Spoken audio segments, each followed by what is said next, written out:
Well, hey everybody. Today we're going to talk about shocks and tuning them and adjusting them. I want to apologize first and foremost if you hear a little bit of noise. It is storming like crazy outside. Can't help that. And unfortunately I have a metal roof, so it makes a little bit of noise. But in today's episode we're going to talk about how to tune these shocks, kind of the basic understanding of how these work, and also kind of just talk about how to make these better for your application. So let's get started. So if you have a Z950, you have same front end as mine. This shock sits right in here, just like so. So let's talk about kind of the main basics and components of the shock. Obviously you have your main spring here, your tender spring up here. That's your slider, your piston, your bump stop. This goes up into the bridge, or this is what we would always call the bridge, and the reservoir. And then on this one you have three adjusters, high and low speed, and your basic compression adjuster just for the shock flow. So now to go over the basics of these, so we make simple things. Low speed is what you would use, that's what you would adjust for your general trail riding, or for more of your light road riding, gravel riding, stuff like that. That is going to be where the suspension is only cycling just a few inches up and down. That's what your low speed adjustment is. Your high speed, so we have that. The high speed is designed for your quick, rapid adjustments, going up and down with that suspension. Think of like a G-out or a railroad tracks or something like that, where that suspension cycling extremely fast in a hard hit. So that's those. This is just kind of more of a comfort adjustment down at the base. Now these are fairly simple to adjust. The 950 HO Sport has these clicker style. If I'm not mistaken, the 950 HO EXs have a screwdriver style. So they're pretty simple to adjust. What you do, I turn mine all the way up, which would be going clockwise, and right there. That's bottomed out. That's now bottomed out. It cannot turn any farther. So for my setup, I run what would be, there's 10 clicks in these, so I run 8 clicks up. So for me, you just count 1, 2. That's my setting that I use on this machine. That gives me a fairly firm feel. I like the feeling of that setup. And also I run nose front sway bar on this Z950 for better wheel travel and just a little bit more comfortable ride. With doing that, you have to make these springs just a tad bit stiffer just to compensate for that extra body lean that it will give you. If you're running a sway bar, you can actually go down quite a bit more. Now, high speed, you can do the same exact thing, and your compression adjuster down here is just more of a comfort ride, how it's moving through. So to understand what we are doing when we are opening and closing these valves, as this bottom of the shock compresses and this chrome shaft kind of goes up into the body, it is pushing oil through what's called a shim stack. That excess oil is getting pushed up into this bridge and then into this reservoir. The reservoir is separated with nitrogen and a piston, so the nitrogen is always pushing up against that oil to push it back in. And you're adjusting how it's responding.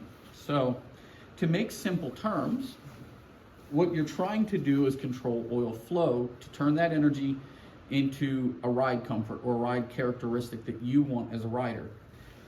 There's nothing wrong with having your low speed turn really far down and your high speed turn really far up. Is it the most balanced setup? No. But will it work for everyone's application? That's rider preference. That's the luxury of these style shocks. Now, some of the issues that these shocks suffer from, and if we come in here, I'll get in the light, you can see how this shock has got a lot of wear on these top rings. And the reason for that is this tender spring is too soft.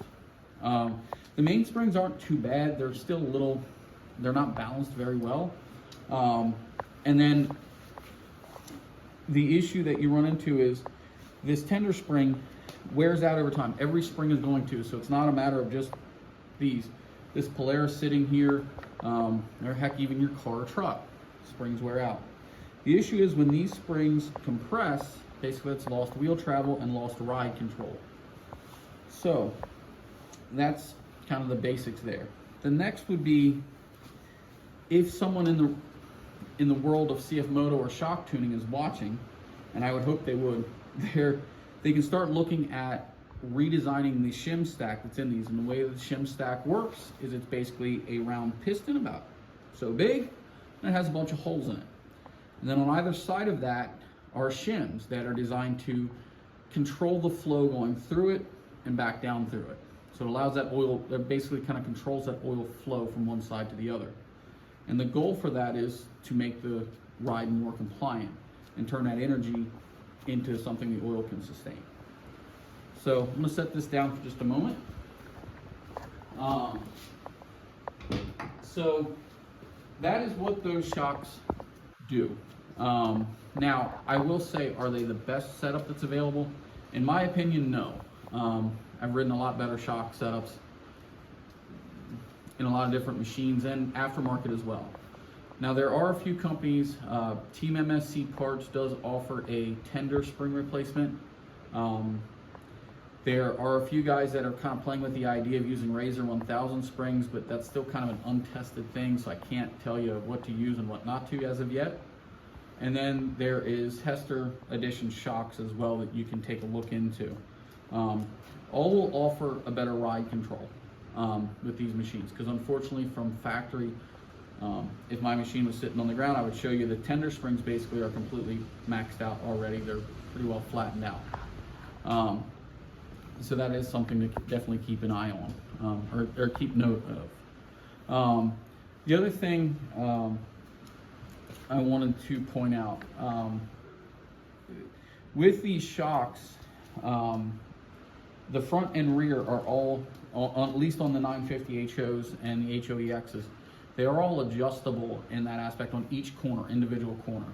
And what I tell a lot of people to adjust these shocks, go find a stretch of trail, road, something in your neighborhood or somewhere where you can ride locally, legally. Obviously I have to say that.